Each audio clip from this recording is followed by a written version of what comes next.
San Diego International Airport that was prompted by a bomb threat today. Good evening, everyone. Welcome to West Coast Wrap. I'm Alex Savage. Authorities say the person they have in custody was a passenger on board that flight today, and they found nothing suspicious after searching that plane. Images that were posted online show people evacuating the Hawaiian Airlines plane that was set to leave for Honolulu this morning. Several law enforcement agencies responded to the scene, including the FBI. A male passenger was seen being led away off of that plane by officers in a social media post. It's unclear tonight if that is the person who was eventually arrested. Authorities say that bomb threat was made in connection with the flight, not the public or a specific person. Evacuated passengers boarded that same plane late today and continued their trip on to Hawaii. We turn now to developing news we're following in Southern California tonight. A large brush fire is prompting evacuations in Riverside County. What's being called the Crossing Fire started around 2 o'clock this afternoon. Cameras set up to monitor potential wildfires picked up images of a large plume of smoke here. So far, at least 126 acres have burned with no containment on the flames. And we are also learning tonight that 2 firefighters have suffered minor injuries fighting this fire.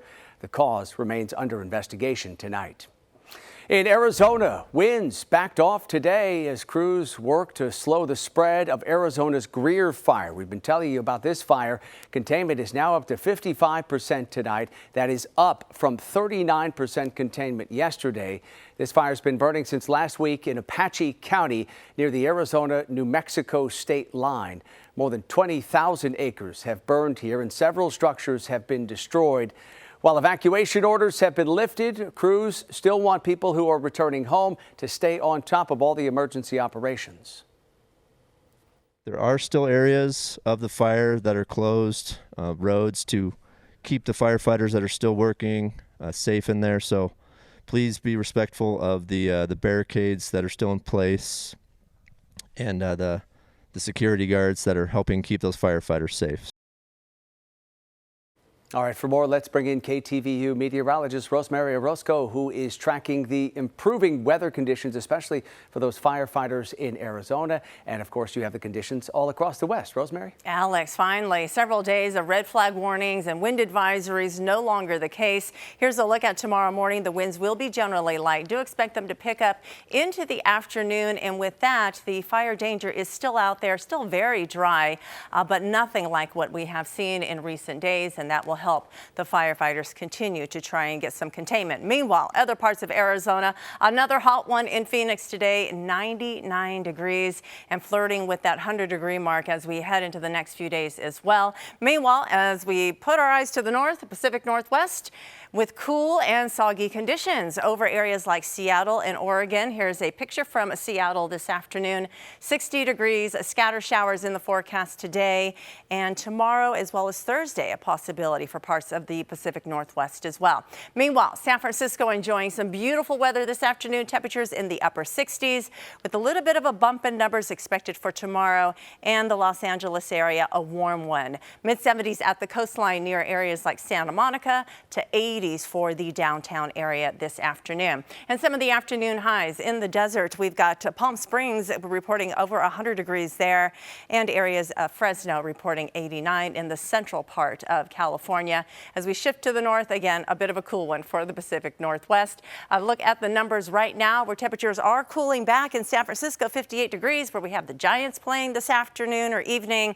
And as we look towards the Intermountain West, just some beautiful weather in Salt Lake City at 71. How about the extended forecast moving forward in the Pacific Northwest? We will continue with that possibility of scattered showers, especially for Seattle on Thursday, and temperatures will remain in the mid to upper 60s. Meanwhile, as we head west towards areas over California, we've got San Francisco reporting upper 60s tomorrow, followed by a little bit of a cool down through the rest of the business week, but back up in time for the Memorial Day weekend. And Los Angeles going to be a warm one tomorrow, followed by the same pattern of cooling into Thursday, Friday. As we head over to the desert Southwest, no relief here. Phoenix expected to go above 100 degrees, not only for Wednesday, but Thursday and Friday as well. Alex? All right, Rosemary, thank you. Tonight, authorities in Western Washington are digging in the backyard of a home in Tacoma. As Fox 13's Lauren Donovan explains tonight, this work may be tied to the decades-old disappearance of a 2-year-old girl. Within the last couple hours or so, we saw a few of them walking up and down the street here, making the rounds. We have spent the day here at Gunnison and Wright, and we want to talk to you about the home that is here over to my right, the center of this investigation, ground zero for it. We know the house. It was built back in the 1940s, and it has changed hands at least twice since then. And what police want the public to know, what they want you to know, is the folks who live here now, they have nothing to do with this investigation. Now, the fence behind the home, it's really been concealing investigators' efforts today. They've been in the backyard pretty much the entire time, coming and going, and at least from this vantage point, you can't really see what exactly they're up to. We've sent a drone up above to give you a better look at what's going on behind the scenes. From what we can see in the backyard, investigators are knee-deep in it, digging, excavating. They've removed a chunk of the concrete path. As you can see, there's a couple holes covered by tents right beside the shed. That's closer towards the alley. Tacoma police tell us they've been investigating a tip on this cold case for a couple months now. Rumors online led to speculation that all of this was tied to the disappearance of Tika Lewis. The parents need peace. The family needs peace. If it is Tika, she needs to know that she can rest in peace. Lewis was abducted from a bowling alley less than a mile from here back in 1999. She was just 2 years old at the time. Today, we met Paula DeGraw, whose family worked at that bowling alley. Kind of overwhelming. Wow, it really hits home and brings back the memories. She notes this property now encircled with crime scene tape. It is entirely close to where poor little girl was last seen by her family. Tika's family has been camped out here overnight, scrambling for any information that they can get. And we've asked TPD about that case specifically. Is there a connection here? No, but what I can tell you is we have 147 cold cases in the city of Tacoma. Officer Shelby Boyd says on top of that, there's 20 missing persons. And all those cases, they date as far back as 1936. We can't confirm whether it is or is not related to any cold case. So the takeaway at this point is the only thing connecting this location to where Tika disappeared is proximity and a hope for closure after more than 20 years of waiting. Officer Shelby Boyd also wants to put a stop to some other rumors circulating online. The FBI, they are not involved in this case. This is solely a TPD investigation. No arrests have been made either. As for how much longer this is going to last, here we are at least over 32 hours since this began, since they got here on scene and began working in the backyard, and still there's no end in sight. Reporting in Tacoma, Lauren Donovan, Fox 13 News. Federal agents say raids that were made in California and Florida today resulted in the arrests of people involved in organized crime. Several of those raids happened in the Los Angeles area. Investigators say they went after an Armenian organized crime syndicate with ties to the Russian mafia. A total of 13 arrests were made across both of those states. Some of the charges that suspects are facing include attempted murder, kidnapping, and theft. Border Patrol agents in Arizona are celebrating what they describe as a blow to cartels. They've posted video online showing agents destroying a scouting site suspected of being used by smugglers. That site was situated on a mountain perch west of Tucson. Agents arrested 2 men while they were in this area. Both suspects are facing extensive smuggling, conspiracy, and immigration charges. Coming up tonight here on West Coast Wrap, police think what started as an argument over video games ended with gunfire. Tonight, what neighbors are saying about the Arizona mom suspected of shooting her son.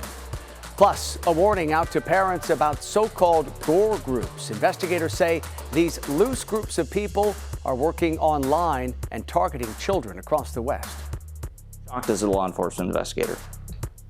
And for me to be shocked, I mean, I see a lot of things.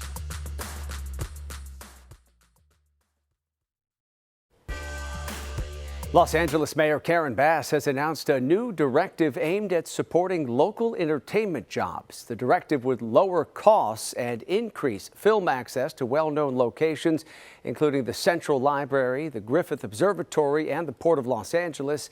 Mayor Bass says the goal is to make it easier to shoot movies, TV shows, and commercials in the city. She also called on state leaders to pass Governor Gavin Newsom's proposal for investments in California's film tax credit to help attract productions. Investigators say an Arizona mother admits she shot her son. They believe a fight over video games escalated into gunfire. Fox 10's Lauren Clark spoke with the family's neighbors. I can't imagine his mother shooting him. Neighbors are floored after a crime scene unfolded outside their homes. Their next door neighbor, 72-year-old Hazel Benson, sat in handcuffs outside her home in the 55 and older community as cops collected evidence inside. According to police, it began Saturday night around 9 p.m. I heard the 3 gunshots. I heard boom, boom, boom. It seemed like it was 3 in a row. Soon after, Chris Hammond next door saw the glow of red and blue police lights. Once in custody, officers say Benson admitted to shooting her son. She said it began with a fight over video games. Her son was being noisy while playing, and she got upset. He then went out for a walk to calm down. Once he returned, Benson tried to keep him out of the home. That's when she told police he lunged at her with clenched fists, and she fired. Her son was shot in the stomach, but is expected to recover. A violent act neighbors never expected. She kept her home always beautiful. Never any incidents ever before. Never, ever. It's such a tragedy. And that was Fox 10's Lauren Clark reporting tonight. Benson is facing a number of charges, including aggravated assault. Former NBA All-Star Gilbert Arenas is speaking publicly about that fiery crash last month that injured his 18-year-old son, Elijah Arenas, a high school basketball standout. Arenas blamed the Cybertruck his son was driving. The car, malfunctioned on him. The steering wheel went limp and, ran right into a tree. But,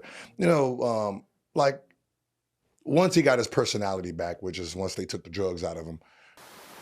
Arenas revealed more about the crash and his son's condition during a recent interview on the All the Smoke podcast. The crash happened back on April 24th in LA's San Fernando Valley when that Cybertruck that Elijah Arenas was driving hit a tree and caught fire. He was initially put into a medically induced coma, but he's since returned home from the hospital. During the podcast, Gilbert Arenas also said his son was stuck inside that burning Cybertruck. We talked with TMZ's Michael Babcock about that revelation. He says that Elijah was stuck in the car for 10 minutes, that there was fire in the car. There was heavy smoke in the car. He's breathing it in. He can feel it in his lungs burning. He starts to shed his clothing because he literally fears that the clothes are catching on fire. And he is trying to escape the car, but is not able to because this door is stuck because of the crash, and the glass on the driver's side door is not breakable. It's bulletproof glass. Elijah Arenas, a top 10 high school recruit, has committed to playing basketball at USC next year. Investigators so far have not released a cause for that crash. The Senate is planning to block California from enforcing vehicle emission standards that are tougher than the federal government's. The regulations aim to phase out the sale of new gas-powered cars by the year 2035 and tighten restrictions on tailpipe emissions. Republicans argue California's restrictions could set standards across the U.S. and lead to a national EV mandate, while Democrats say the move would set the U.S. back in the race for sustainable clean energy. The United States Senate is going to be heard from on this issue tomorrow and do something that will avoid, again, what I think and what a lot of people across this country think would be a catastrophic outcome, and that is an EV mandate that would be imposed across the United States. Under Trump, the Chinese government, Chinese industry is far outpacing the United States on clean energy. He's literally ceding our leadership to Chinese companies in 10 years from now, because clean energy is the future. Senator Thune says final votes on this issue could be in as soon as this week. We turn now to a concerning crime trend that's catching the attention of Oregon law enforcement as well as the FBI. Fox's Adrian Thomas has more tonight on the so-called internet's Gore Groups, luring and exploiting vulnerable youth. In this case, it did take a dark turn very quickly. The content was, to me, disturbing. I was shocked as a law enforcement investigator. And for me to be shocked, I mean, I see a lot of things. Sergeant Brandon Clausen of the Lake Oswego Police Department experienced a career first last June while working as a detective. He was contacted by the FBI in Portland to help investigate an alleged sex abuse crime happening in Lake Oswego, but the suspect was more than 3,000 miles away. According to federal court documents, the victim, a 14-year-old girl in Lake Oswego, had met a man in his early 20s in Florida using Instagram. Clausen and his colleagues quickly discovered a pattern of manipulation and solicitation of sexually explicit material from the man over messaging and social media apps like Discord, X, and Telegram. Clausen and the FBI would quickly find out the man was engaging in behavior consistent with Gore Groups, something Clausen hadn't seen before. That was the first one, to be honest, yeah. I'd never heard of it, never even would have considered that would be something that people would be into or be doing. A Gore Group is a group that not only grooms victims, but delights in sexual violence, sexual torture, sexual rape, murder. It shocks the conscience. Just days after the initial investigation, the FBI got permission from the victim's parents to pose as her on the different messaging platforms to determine where the man might be and gather more evidence. And in just a few days, the FBI was able to trace an IP address to a residence where 24-year-old Juan Sebastian Perez lived in Naples, Florida. That's where agents executed a search warrant. He admitted to everything. He was even working on grooming other girls, unfortunately. He was part of, like you mentioned, a Gore Group. Perez was arrested and charged with enticement of a minor to engage in sexual activity and possession and distribution of child pornography. His court proceedings played out over the past year, and he ultimately pled guilty and was sentenced to 30 years in federal prison this past March. FBI Portland's special agent in charge, Doug Olson, says these kind of crimes are being seen more frequently and that people and groups involved often use less monitored platforms like encrypted messaging apps. What's the prevalence of some of these kinds of cases in Oregon and the jurisdiction that you cover? It's here. I mean, it's definitely here. I know of 2 cases that have been fully adjudicated and then 4 active cases that we're working on right now. That doesn't mean we are a hot spot for this type of activity. It just means we're not free of that type of activity. And that was Fox 12's Adrian Thomas reporting tonight. FBI agents say one of the best ways parents can protect their children from these so-called Gore Groups is by monitoring their online activity. They also suggest you set time limits for how long children can use devices that are connected to the internet. And they stress you communicate openly with your children about safe online behavior. We have an update tonight on Hannah Kobayashi. The Hawaii native appears to be breaking her silence on her father's suicide 6 months after her disappearance made national headlines. Kobayashi recently spoke out about what she describes as loss and pain and suffering in a series of Instagram stories that were posted over the weekend, which have since disappeared. She was reported missing back in November, and then in December, she was found to have been on a solo trip to Mexico, unaware of the massive search that was underway.